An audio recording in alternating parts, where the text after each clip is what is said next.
ഞങ്ങൾ അപ്പോൾ ഒരു മറുപടി അയക്കും. ഇപ്പം ഇങ്ങനെയാണ് ഞാൻ ലീഗൽ ഒപ്പീനിയൻ കിട്ടിയിരിക്കുന്നത്, ഇതാണ് പറഞ്ഞിരിക്കുന്നത്.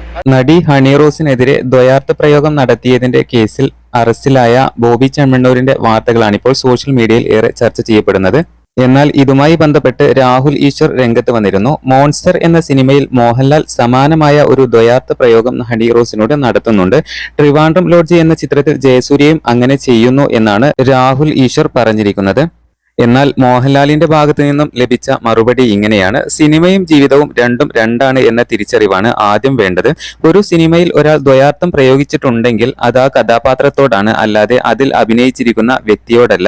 എന്നാൽ ഞാൻ പല സിനിമകളിലും ഒരുപാട് ആളുകളെ കൊന്നിരിക്കുന്നു. ഇതേ ലോജിക്ക് വെച്ചാണെങ്കിൽ എന്നെ തൂക്കിക്കൊല്ലണമെന്നും ഇദ്ദേഹം പറയുമല്ലോ എന്നാണ് മോഹൻലാൽ ഇവിടെ പ്രതികരിച്ചിരിക്കുന്നത്. ദയവ് ചെയ്ത് ഇത്തരം ചർച്ചകളിൽ അനാവശ്യമായി എന്റെ പേര് വലിച്ചിഴക്കരുത് എന്ന് മാത്രമേ എനിക്ക് പറയാനുള്ളൂ എന്നും തമാശ രൂപത്തിൽ മോഹൻലാൽ പ്രതികരിച്ചു.